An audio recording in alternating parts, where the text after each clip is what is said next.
Thank you, Your Honor, and may it please the Court. Scott Michelman of Public Citizen for Plaintiff Appellant Lee Pele. I'd like to start with a couple of points that Mr. Clement made in the last argument. Mr. Clement said it would be remarkable for a federal court to disregard state law in terms of how it treats its agency. Mr. Pele entirely agrees with that. It would be remarkable for a federal court to come and tell Pennsylvania that having explicitly disavowed, to use the words of this court from Oberg, having explicitly disavowed the debts of fiat, now suddenly it's going to be on the hook for them. That would be remarkable indeed. Pennsylvania has structured this agency and functions with this agency such that FIA has its own money and Pennsylvania's debts are not the debts of the state. Second, Mr. Clement says it's important to look at context, and I'd echo Mr. Ryan and say, yes, let's look at the context. This is a huge, multi-billion-dollar nationwide loan business affecting almost 10 million borrowers, student borrowers, students, families, and if Mr. Clement's correct, FIA can do all of this business all over the country and not be accountable in the slightest. Third, Mr. Clement mentioned the burden, and he alluded that the burden might be a little different in our case, and it is. This court made very clear in Hutto that it is FIA's burden to establish its sovereign immunity as a defense, and that decision was rendered just in December, actually after the district court ruled in this case. Turning to the legal principles that this court has already established, in Oberg, this court rejected sovereign immunity based on a series of legal conclusions on the one hand and factual assumptions on the other. Now, the legal conclusions are not subject to debate here.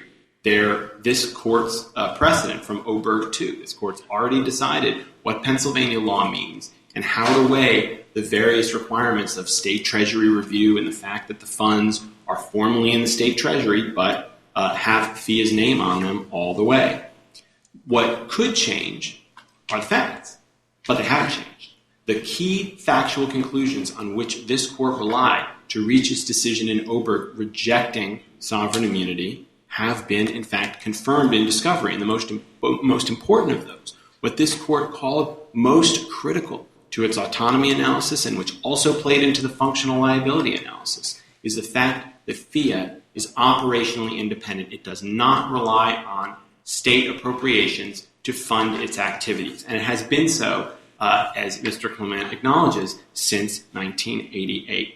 So with the same law, with the same facts, now proven in discovery, we should have the same result as in Oberg, no sovereign immunity. Now, on top of that, we found out in discovery that this is, as I said, a multi-billion-dollar loan business that lends to millions of students nationwide. Students outside of Pennsylvania not attending Pennsylvania schools. Now, FIA says, well, you got to look at the state agency's mission. And we agree that its mission is concerned with Pennsylvania students. But this court in Oberg also looked at the activities. And the activities here, unlike as the assumption went in Oberg, are clearly way beyond the bounds of Pennsylvania. In fact, a majority of the loans serviced, a majority of the loans guaranteed are out of state, and that has been true for each of the last 5 years. So when you look at those three factors together, the first two are more than enough to reverse on the strength of Oberg, but the third one just tips the balance overwhelmingly against sovereign immunity. I'd like to speak in some more detail about the liability factor.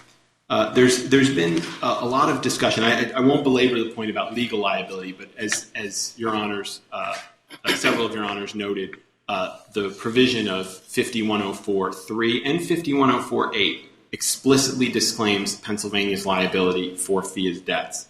And by the way, I don't think it matters that they paid, that they haven't paid a judgment and we don't know what they're going to do.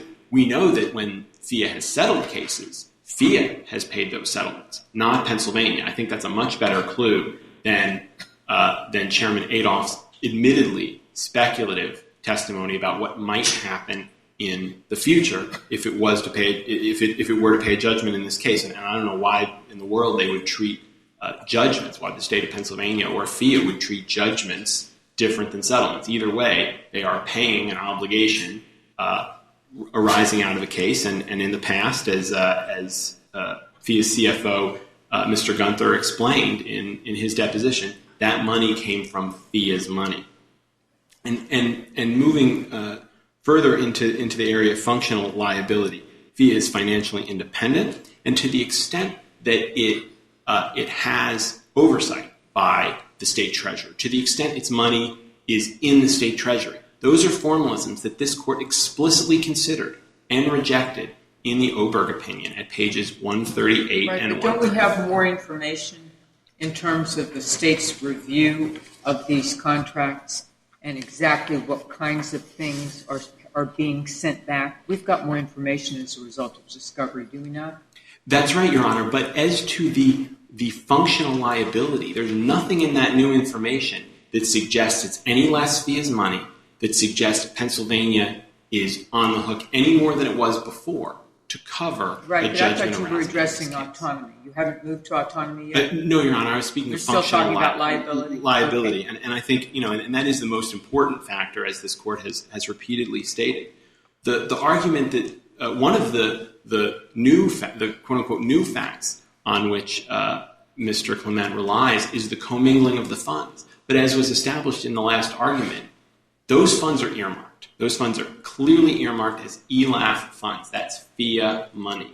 It says in the statute that it's FIA's money. It's required by statute to be FIA's money. And there's no way, Pennsylvania can't raid that fund and build a road if it wanted to. Unlike, for instance, in the Risto case where this court's ruling depended in part on the fact that South Carolina did, in fact, withdraw money from its ports authority. And in the Hoover case as well, which is also about South Carolina, the state took money out of the Review and Control Board at issue there. So there was a functional sense in which a judgment against the entity would actually affect the state's fisc. Here, the state's fisc is simply not at risk from either settlement or judgment in this case. Now, turning to Your Honor's question about... Let me ask you just one question, Mr. Michael. Yes, sir. Sometimes we argue concepts. First thing may be we can agree that it exists. Do you think there's such thing as functional liability? Well, I think Mr. Ryan put it well when he said that that if there is such a thing as functional liability, it has to be an inevitable impact on the state budget. I think the Hutto case is a good example. If there is functional liability, it would be a case where the law functionally makes the state do what it doesn't explicitly command. So if there was if in spite of 5104 saying that Pennsylvania is not going to be liable for FIA's debts, if there was some other general provision of FIA law Pennsylvania law that said Pennsylvania has to cover the shortfalls of any of its agencies, then that might create functional liability in the Hutto sense, but that's a narrow down. Wouldn't the Commonwealth have to, Mr. Clement, I think he suggested hypothetically, I guess true, that if somehow FIA's was hit for $75 million, that's $75 million that otherwise would fund grants to Pennsylvania students going to school. Wouldn't the Commonwealth have to decide, are we going to let those students not go to school? Or are we going to pony up with our other general funds and make good? Isn't that the inevitability you talked about in functional liability?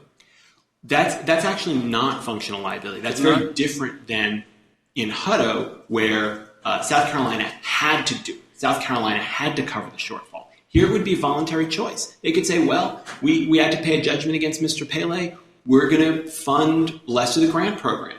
That is a voluntary choice. And as the Third Circuit made clear in the Christie case to do with the Pennsylvania Turnpike, voluntary choices by the legislature don't create sovereign immunity because, as the Supreme Court said in Hess, on which both Oberg and we rely, it's about losses and debts, not the potential. But at the core of the 11th Amendment, isn't that the kind of Hobbesian choice that states should have to make in terms of, like you said, sort of cavalierly, well, maybe we won't fund those grants. We'll do something else, even though it's not a liability. Isn't that functionally, that's really what happens when that an agency like this goes down or pays it? We don't think that's apples and oranges. That's just not the concept you're talking about. I think that is different, Your Honor, and the reason is because the 11th Amendment is concerned with affronts to the state's treasury and dignity that are required, that are legal obligations, as the court stressed in at page 51 of the Hess case. This is about what the Commonwealth is required to do. And other than that, it can make its choices. Now, states get involved in a lot of things, and here the state has decided that it's going to get into the student loan business. With that comes responsibilities, and if in discharging those responsibilities they violate laws and are liable, then FIA is going to have to pay it. But Pennsylvania can choose what to do, and as long as it has that choice, this judgment would not be an affront to the state's dignity or its treasury. Moving on to the issue of autonomy, the financial independence was the most important factor that this court considered in Oberg. It was confirmed in discovery here. I think it's notable that even the district court, in our case, ruling for FIA on sovereign immunity, nonetheless found that financial independence was satisfied. We have the same balance of powers as in Oberg, a lot of them coming from FIA's organic statute, which hasn't changed, and so the balance should be struck the same way under Oberg. What about the discovery, though? The Joint Appendix 213 to 34 in particular, which really shows quite a bit of oversight, quite a bit of specific questioning. Was this transaction originally done as a competitive procurement? What is the value of PureFlex to your agency? That's page 218. Page 221, please explain the authority for FIA to create a lien or encumbrance on a Commonwealth property. Throughout this section, there's quite a bit of detail and quite a bit of questioning going on in terms of the underlying legal principles, in terms of stating the specifics of the obligations of the parties. So, again, on 227, are we concerned that the personal injury language in Section 15 would constitute a waiver of the doctrine of sovereign immunity? There appears to be some pretty close scrutiny of these documents. How do you just say, well, that's just ministerial? This discovery seems to show some more hands-on concern and exercise of control by the state. There is some evidence in the record pointing against autonomy, and that was true in Oberg as well. The court, however, balanced them. The court noted specifically in Oberg, and I'm quoting now from page 139 of that opinion, state officials exercise some degree of veto power over FIA's operations. That was already before the court. The court recognized that. Right, but some degree is not quite the same as having this discovery in front of you with these specific questions being made. Please explain how Section, this is again on Joint Appendix 215, how does Section 11 of Exhibit A and Section 6 of Exhibit C, how will they be interpreted in the event that an actual claim shall arise? Again, this is a fairly intense level of scrutiny, isn't it? As shown by discovery, which occurred after Oberg 2?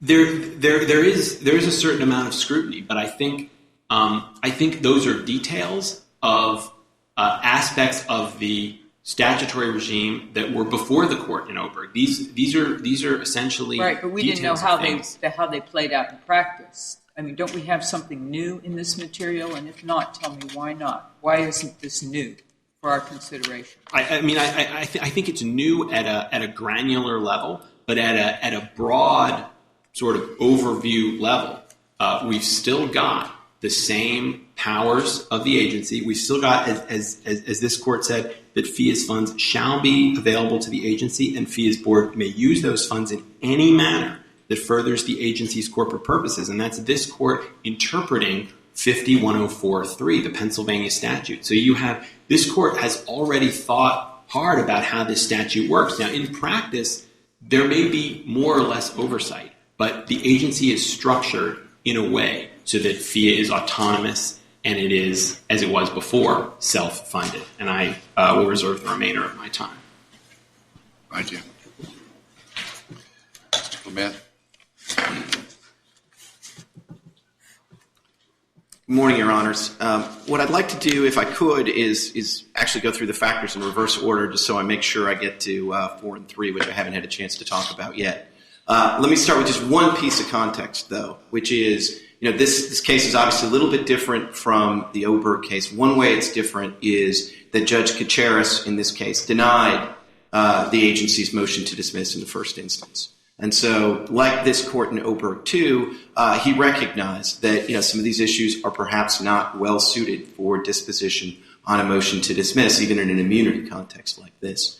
But when he assembled the discovery record, he was persuaded, even though he had denied the motion to dismiss, that summary judgment was appropriate. And I think that's because, as Judge Keenan was indicating, the record is considerably different, considerably richer, whether it's at a granular level or just adds some key facts. One of the key facts I think that was added both as to the disbursement process and as to the contract review, which I don't think this court really had before it as a fact, is the fact that it's the exact same as for the other agencies. And I think that really does put it in context, because I think ultimately the test is not, do you think they are as thorough as you would have them be as a matter of best practices? The question is it the same as other agencies are being treated? Let me go to then the fourth factor, which in this particular case, as I understand it, it's conceded in the briefs. Our friends on the other side really don't take issue because I think they feel they can't with the reality that Pennsylvania itself treats this entity as an arm of the state, as entitled to sovereign immunity, as exempt from taxation, and all of the like. I think that concession was well taken, but I do think that's the point where this contextual point where we at least have surface agreement that it would be rather unusual, and not that it's not possible. It's an ultimate federal law question. I certainly grant you that. But it is a large step for a federal court to say, especially with a statewide agency, that it is, even though the Commonwealth very much views it as a Commonwealth entity subject to sovereign immunity, that nonetheless the federal courts aren't going to recognize that. And so I think that that's why the fourth factor, as this court said in the Stadium Authority case, the Maryland Stadium Authority case, this court said that the fourth factor is very important and maybe controlling. And so, this court has cases that say the first factor is the most important. It has statements that say the fourth factor is very important. I think that happens when you have multi-factor tests. But I don't think that the fourth factor should be gainsaid, because there's no question. It's not just early cases in the state Supreme Court. It is the continual treatment by the Commonwealth of this agency as a state agency that I think speaks volumes. I mean, if there is a dispute with the Attorney General over an opinion that the Attorney General gives, which otherwise has binding authority on the agency, the place you take that dispute is to a Commonwealth court that only has jurisdiction over state agencies. I mean, and I could go on, but at multi-different levels, it is clear that the state has no doubt about this. The state is quite clear this is a government agency. As Judge Keenan alluded to, the employees for this organization not only have a badge that proudly states they are a state employee, but their wages are also determined by a labor agreement that's negotiated by the governor government-wide. So they don't have their own separate bargaining unit where the board does the bargaining for their wages. That's done by the governor of the state for all state employees. So the fourth factor overwhelmingly points towards a sovereign immunity status, arm of the state status. So let me move then to the third factor. Now, the third factor, what is a little bit different in terms of the record, I will admit, is that we now have some more data on the extent to which that the majority of the activity is out of state, but simply that a majority of the revenue that they're able to generate comes from out of state activities. Now, I think a couple of things are important. I don't think that this court meant to say in Oberg 2 that the source of the revenues had some outcome determinative effect for factor 3. To the contrary, I think what this court was talking about is what matters is the purpose and the focus of the agency's activity. And is that focus in state, or is it focused locally, or is it focused out of state? And here I think it is quite clear that the focus and the locus of activity remains in state. At this point, this agency has only one employee outside of Pennsylvania. They have one employee in Washington, D.C. All of this other activity, whether it's guaranteeing a loan in Georgia or servicing a loan for the federal government, all of it takes place in Pennsylvania with Pennsylvania employees who are state employees on their badge. So the locus of the activity is entirely in state, and the focus of it is in state. This is not done when they do guaranteeing for Georgia at the request of the federal government. They don't open up an office in Georgia and then start providing grant aid to the Georgia government in an effort to try to get more work from Georgia. Would that make a difference? I think it might make a difference. I mean, I think, if you put sort of troops on the ground, so to speak, in these other jurisdictions, and all of a sudden started having a distinct relationship with those other states and their governments, it starts to look more like a bilateral compact or something unusual. But I think when all that, I just, with all due respect to the other side, I don't think it matters if they service a couple of loans in the Caribbean, if they take the proceeds of that guarantee or that servicing activity and provide one more grant for a Pennsylvania resident. That just underscores that the focus on this, what matters for this idea, is that the money is plowed back into Pennsylvania education, higher education assistance for Pennsylvania. As the name of the organization suggests, that's what their focus is. It's a statewide focus, and it's an in-state focus. Right, but you're saying, as the name suggests, but didn't they create affiliated entities to take the name Pennsylvania out? Well, so it isn't simply the name affiliation that you just suggested. I mean, they've created these other entities that don't say they're Pennsylvania. Yeah, and with all due respect, Your Honor, I don't think that should be outcome determinative. I'm not saying it is. Right. I mean, the State Liquor Board, which has been held to be a state arm of the state, also, when they have liquor stores, it doesn't say Pennsylvania on there. It says, I think, fine wines and spirits. No, I agree, but your point was that it said Pennsylvania, and I'm saying it didn't always say Pennsylvania. The servicing activities themselves don't always say Pennsylvania. And I think that's perfect. One of the trade names they operate has got federal in the name, and they started using that when the federal government changed the rules and required that all loans be federal, and they be serviced by entities. And so they accurately said, look, we're doing federal loan servicing. But the name of the agency never changed, and its mission never changed. But I guess really the more important question, isn't it, what about the fact that they're engaged as this massive commercial enterprise? They're in competition with other commercial enterprises all over the country? I'm very glad you asked that, Judge Keenan, for two reasons. One is, I thought this court actually put that to bed in Oberg 2 when they had the argument, hey, this is commercial, this is non-sovereign, and this court said, no, that doesn't matter. But equally... No, what about the competition?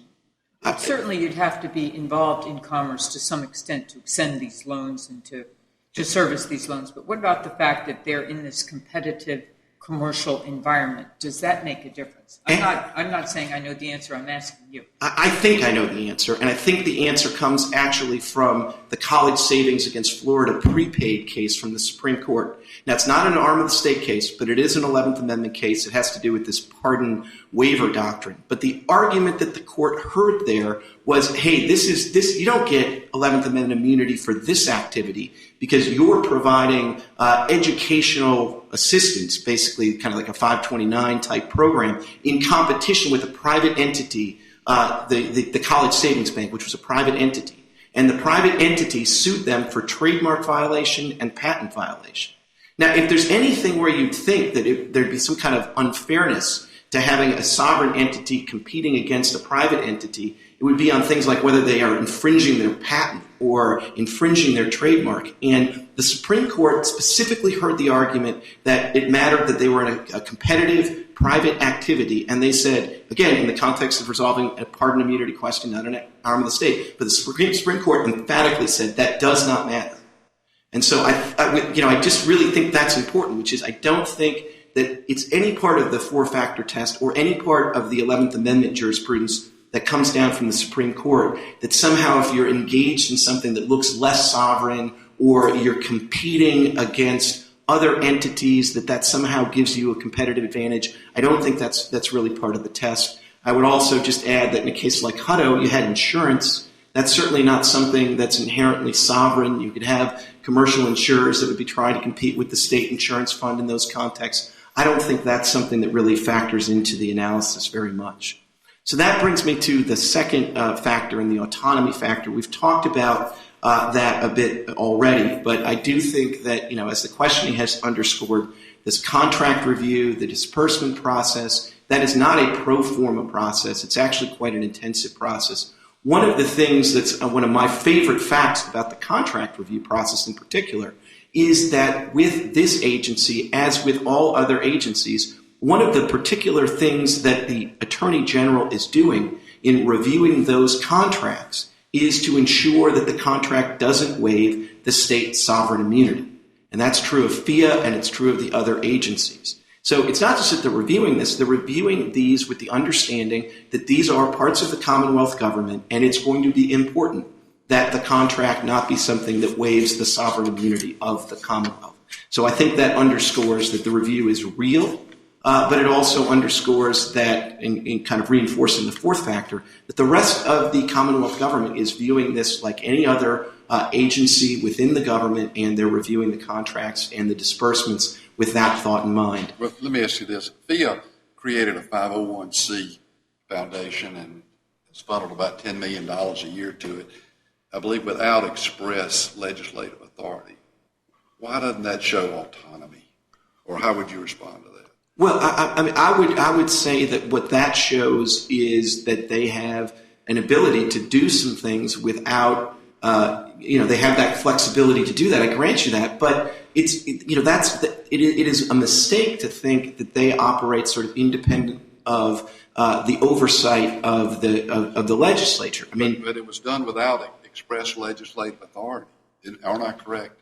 That's what the record shows. I think you may be, Your Honor, but I would. It's not something I think the other side is really focused on, so I don't have it 100% in mind at the moment. But the point is, they do a number of things without express legislative oversight, and the understanding is that it's done in furtherance of their mission, which was devised by the legislature. And contrary to what Mr. Ryan says, like other agencies, they go up there every year as part of the appropriations process. And so if somebody in the state legislature thinks that, hey, what are you doing with this particular thing? You don't have an express authority.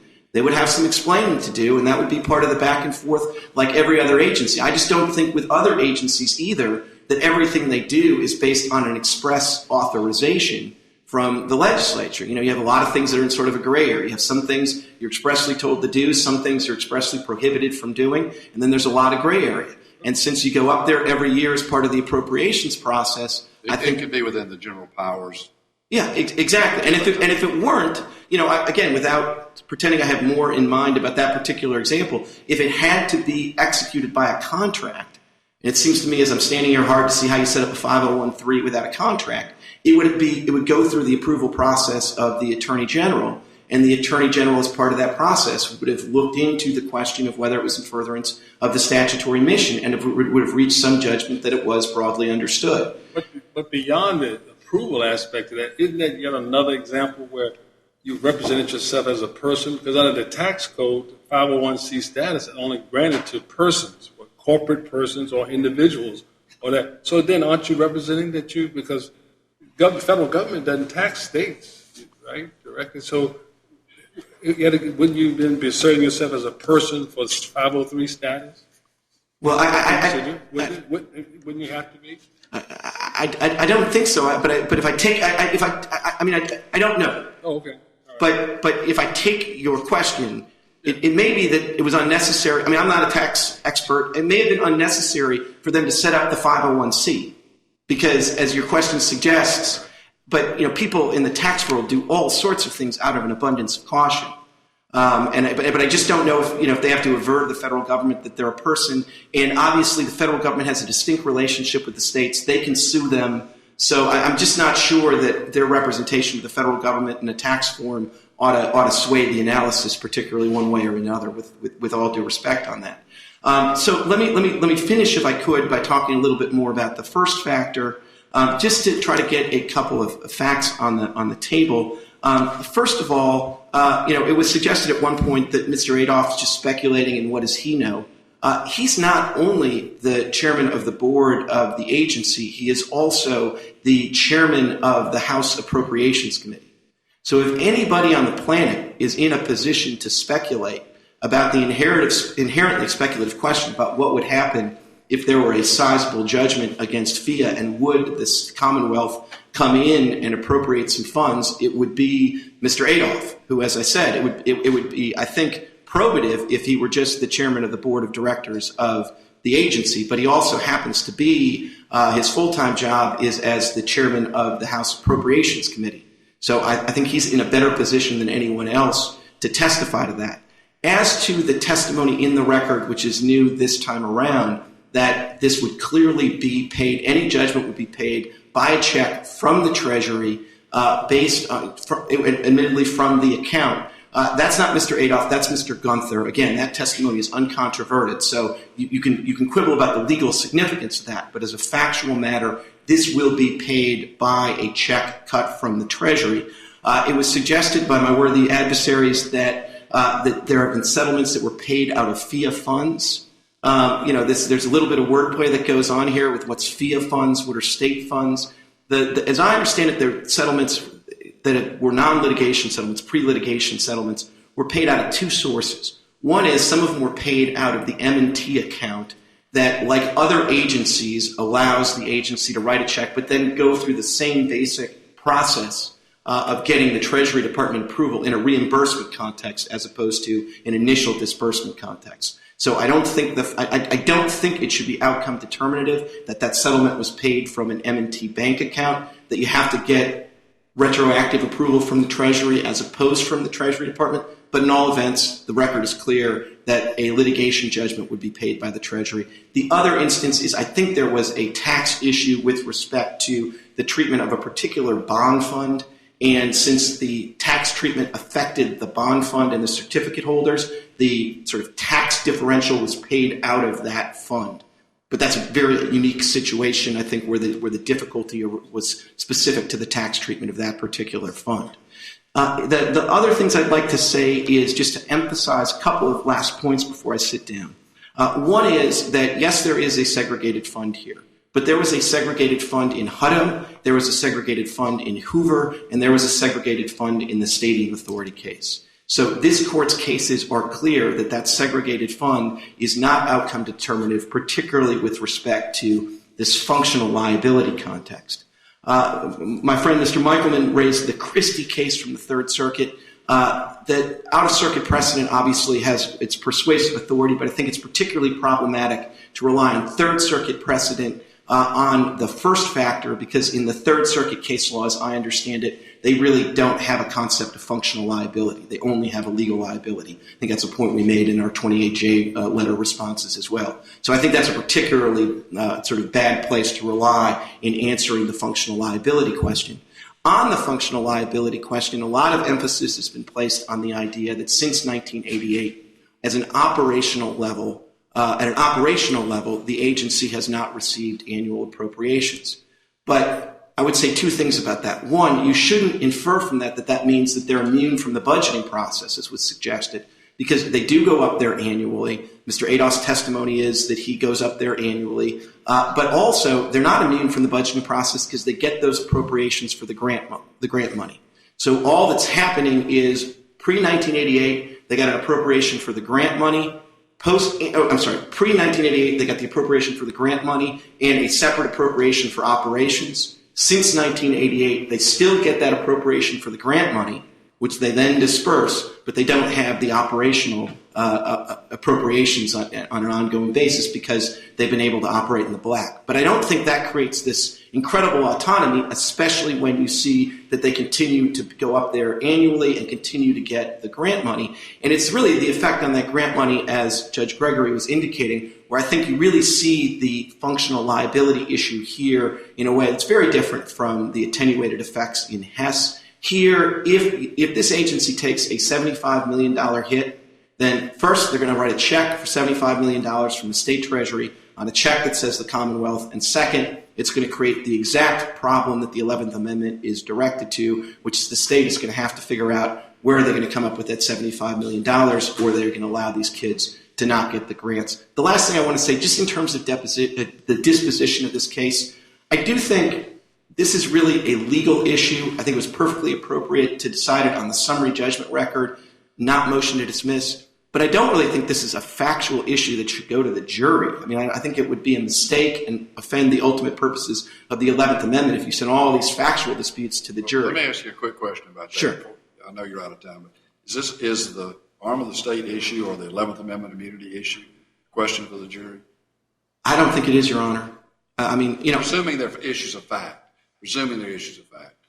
I don't think there are. I looked into this, and I would offer you that the case law on this is not clear or directly on point. But it seems to me that this is a question that the judge has to resolve himself or herself. And if there are factual disputes that are real disputes, here I think the facts are pretty clear, and people are just drawing different legal inferences from them. So I'm not sure the issue arises squarely here. But if there really was a factual dispute, if one side said in 1987 this check was drawn from the Treasury, and the other side says no, in 1987 it was drawn from an M&T account, and it's the proverbial he said she said, I think the judge has to resolve that. I think it would be very odd to put that as a specialized interrogatory for the jury before they hear the rest of the case. I mean, reasonable minds can differ about that, but I do think that is far and away the better view, that this is just a legal issue that the judge has to resolve before the merits of the case would go to the jury. Thank you, Your Honor. All right, reply. What do you think about that last issue, last question? Is this a question for the jury or a question for the judge? This is the one point of agreement, Your Honor. We agree with Mr. Clement. This is an issue for the judge, and it's for that reason that we're asking Your Honors not only to reverse the grant of summary judgment to FIA, but to reverse the denial of summary judgment on this issue to Mr. Pele, because we think the law is clear. And let me go through the factors as well. Mr. Clement really likes factor 4 because that's the only one that's in his favor. But the other three do favor us. And I'd like to go back to the first one again because it has been stated over and over by this court in Oberg, in Cash, in the Maryland Stadium case, that is the most important factor. Now, getting back to Judge Gregory's question about where would the money come from on the question of functional liability, I'll tell you where it's going to come from. It's going to come from their $1 billion in reserves that Mr. Gunther testified they had. They've got plenty of money to cover this judgment, and they've got plenty of money to keep going with their grants to students. As for the question of the legislature's choice, now Mr. Adolph can speculate, and we've agreed that it's a speculative question, but he doesn't get to decide that on his own. He needs the rest of the legislature to vote with him on that, and even if they did, it would still be a choice. Now, as for the Third Circuit's Christie precedent, Mr. Clement says don't look at them. They don't recognize functional liability. That's actually not correct. In the Febres case, on which Mr. Clement relies on in his 28J letter at 236, I'm quoting now, we find that the practical or indirect financial effects of a judgment may enter a court's calculus, but rarely have significant bearing on a determination. So they look at it. They don't usually find it to be relevant, as this court has a few times, but they do look at it. So I think it is persuasive for that reason. The fact that the check is written by the Treasury, that's just a non-starter under this court's decision in Hoover. There, when the shoe was on the other foot, the party opposing arm of the state status said, look, court, the money would go into the state entity's own account, the Reserve and Control Board's own account, not the state's account. So look, they're different. This court said, nonsense. You don't look at labels on bank accounts, you look at whose money it is. And in that case, the money was effectively the state's money because they could take it out, they supported the board. The money passed between the state and the entity in a way that it absolutely does not here. So the fact that the state treasury's name is on the check is not the point. The point is it is FIA's money, it is admitted to be FIA's money, it is earmarked as FIA's money, it is FIA's money by law. As to the second factor, just adding to what I said before, I think it's important to note that FIA controls its funds by law. Again, we won on this factor in the district court based on the district court's review of the facts and the fact that the most critical fact to this court's analysis in Oberg was confirmed in discovery. That is that FIA is financially independent and runs all its operations without any appropriation from the state. As to the third factor, I would agree with Judge Keenan's observation. This is a massive commercial enterprise. And even if the commercial part isn't necessarily determinative, the fact that it is a massive commercial out-of-state enterprise is determinative of the third factor. These loans are being made to Georgia, Delaware, West Virginia, and others. Mr. Michael, let me ask you a question about that. Yes, sir. So are you saying that if all four factors clearly, you kind of concede number four, endures to Mr. Clement's side, but if all four clearly did, and they really were, and are clearly a massive enterprise making billions of dollars, would that make a difference? I don't think the third factor alone would be dispositive. I mean, that's the reason it is a four-factor test, but it does weigh in our favor that as against their $75 million in grants that they give to Pennsylvania students, they're running a $100+ billion loan servicing business all over the country. Well, that's a state choice, isn't it? I mean, that's what states do. They decide how much, sometimes states take money from tobacco and they build roads. Kind of interesting, I don't know. But this court has looked to not only the state's mission, but also the focus of its activities. And even the revenue it brings in, only a third of that revenue goes to its grant program. The other 2/3 go to its own coffers. So if I could conclude with this one observation, I see my time has expired. In Hess, the Supreme Court held that sovereign immunity was inappropriate, where, and I'm quoting now from page 52, the entity was, quote, financially self-sufficient. It generates its own revenues, and it pays its own debts. That is exactly the case with FIA, and for that reason, this court should reverse. Okay, thank you. You want to keep going, or you want to keep going? Okay, thank you. We'll come down to Greek Council and then on to the last case.